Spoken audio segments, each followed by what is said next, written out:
इसी तरह एक और हदीस है, सैयदना अली रज़ियल्लाहु ताला फरमाते हैं, नबी अलैहिस्सलाम के पास एक शख्स आया और उसने अल्लाह के नबी अलैहिस्सलाम से अर्ज़ की कि अख़बिरनी बिशहरिन असूमहु बाद रमज़ान, कि अल्लाह के रसूल सल्लल्लाहु अलैहि वसल्लम मुझे बताइए कि मैं रमज़ान के बाद अगर किसी महीने के रोज़े रखना चाहूँ तो किस महीने के रखूँ।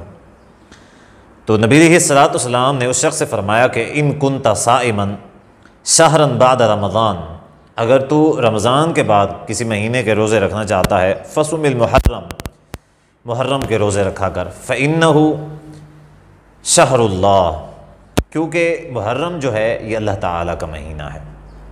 अब ये तिरमिज़ी की 741 नंबर हदीस है। अगरचा ये हदीस सनद के एतबार से ज़ईफ़ है, लेकिन उसके बावजूद भी क्योंकि इसके शवाहिद मौजूद हैं, कई सारी रिवायात जो हैं इसी मफ़हूम के साथ इसकी शायद बनती हैं, तो लिहाजा ये रिवायात जो है काबिल कबूल है। तो इन अहादीस से ये बात समझ में आती है कि रमज़ान के बाद जिस महीने के रोज़े अफजलियत वाले हैं वो मुहर्रम का महीना है।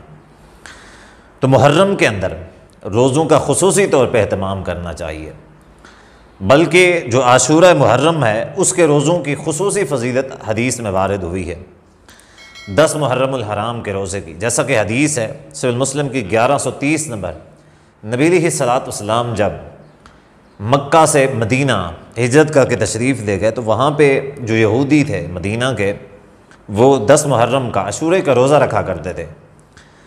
तो नबी अलैहिस्सलाम ने उनसे पूछा कि ये रोज़ा क्यों रखते हो, तो उन्होंने उसकी वजह ये बताई कि हम इस वजह से रोज़ा रखते हैं कि अल्लाह ताला ने, ये बहुत बड़ा दिन है, अल्लाह ताला ने इसी दिन मूसा अलैहिस्सलाम को फ़िरौन से निजात दी थी और इसी दिन अल्लाह ताला ने फ़िरौन को गर्क किया था। तो मूसा अलैहिस्सलाम ने शुक्राने के तौर पे 10 मुहर्रम का रोज़ा रखते, इसी वजह से हम भी 10 मुहर्रम का रोज़ा रखते हैं। तो नबी अलैहिस्सलाम ने फरमाया कि फ़नहनु अहक्कु व औला बिमूसा मिनकुम, कि हम तो मूसा अलैहिस्सलाम के शुक्राने के अदा करने के तुमसे ज़्यादा मुस्तहक़ हैं, ज़्यादा हक़दार हैं। तो हदीस के अल्फाज फ़सामहु रसूलुल्लाह सल्लल्लाहु अलैहि वसल्लम, कि नबी अलैहिस्सलाम ने फिर 10 मुहर्रम का रोज़ा रखा। व अमर बिसौमी, और नबी अलैहिस्सलाम ने इस रोज़े के रखने का हुक्म दिया। अब नबी अलैहिस्सलाम इसी तरीके से रोज़े रखते रहे, हत्ता कि नबी अलैहिस्सलाम को कुछ सहाबा ने कहा कि अल्लाह के रसूल, ये जो 10 मुहर्रम है इसकी यहूदी जो हैं बहुत ज़्यादा ताज़ीम करते हैं, ये तो उनका ख़ास दिन है। तो नबी अलैहिस्सलाम ने फरमाया फ़इज़ा कानल आमुल मुक़बिलु इंशाअल्लाह सुमनल यौम तासिअ, कि अगले साल इंशाअल्लाह हम 9 मुहर्रम का रोज़ा रखेंगे, यानी 9 तारीख़ का रोज़ा रखेंगे। अब यहाँ पे समझने वाली बात यह है कि मुहर्रम का एक जो रोज़ा है, यानी अशूरे का रोज़ा है, मूसा अलैहिस्सलाम के शुक्राने की वजह से वो एक रोज़ा है। तो इसी वजह से उलमाए कराम का इख्तिलाफ पाया जाता है कि नबी अलैहिस्सलाम 10 मुहर्रम का रोज़ा रखा करते थे। अब नबी अलैहिस्सलाम ने फरमा दिया कि हम आइंदा साल 9 मुहर्रम का रोज़ा रखेंगे। अब हुआ कुछ यूँ कि नबी अलैहिस्सलाम की वफ़ात हो गई, अगला साल नहीं आया।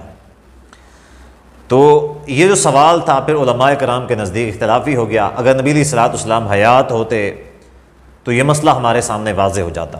चूँकि आप इस दुनिया से तशरीफ़ ले गए तो उलमाए कराम में इख्तिलाफ़ हो गया। कुछ उलमाए कराम कहते हैं कि 10 मुहर्रम का रोज़ा रखना चाहिए और कुछ कहते हैं कि 9 का रखना चाहिए।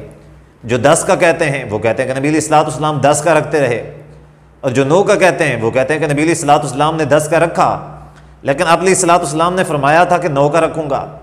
अब कुछ उलमाए कराम जो हैं वो कहते हैं कि 9 का रोज़ा भी रखना चाहिए और 10 का भी रखना चाहिए। और जो ज़्यादा सही बात मालूम होती है वो यही मालूम होती है कि रोज़ा अशूरे का ये 9 का भी रखना चाहिए और 10 का भी रखना चाहिए। क्यों? क्योंकि ये जो रोज़ा रखा जाता है ये तो मूसा अलैहिस्सलाम के शुक्राने के तौर पर रखा जाता है। तो अगर हम 9 मुहर्रम का रोज़ा रखेंगे फिर तो शुक्राना ना हुआ, क्योंकि इस तारीख़ का मूसा अलैहिस्सलाम से तो कोई ताल्लुक़ नहीं है। अच्छा, तो नबी अलैहिस्सलाम ने जो फरमाया कि सुमनल यौम तासे 9 का रोज़ा रखेंगे, इसकी तफसीर जो इस हदीस के रावी थे जिन्होंने ये हदीस बयान की कि नबी सल्लल्लाहु अलैहि वसल्लम ने फरमाया कि 9 मुहर्रम का रोज़ा रखेंगे आइंदा, इसी हदीस के रावी हैं सैयदना अब्दुल्लाह बिन अब्बास रज़ियल्लाहु ताला अन्हुमा। उनका कौल जो है वो इस हदीस को ज़्यादा वाज़ेह करता है। फरमाते हैं सूमुत्तासिअ वल आशिर, 9 मुहर्रम का और 10 मुहर्रम का रोज़ा रखो, वखालिफुल यहूद, और यहूदियों की मुखालफत करो। तो इससे जो बात ज़्यादा सही मालूम होती है वो यही मालूम होती है कि रोज़ा जो है मुहर्रम का वो 2 रोज़े रखने चाहिए। एक तो 10 मुहर्रम का वही रखना चाहिए, दूसरा जो है यहूदियों से मुखालफत करने का, यानी यहूदियों के साथ मुशाबहत ना हो, तो साथ में 9 मुहर्रम हराम का रोज़ा भी रख लेना चाहिए। तो ज़्यादा जो सही मालूम होता है वो यही मालूम होता है। वल्लाहु ताला आलम बिस्सवाब। वस्सलामु अलैकुम व रहमतुल्लाहि व बरकातुहू।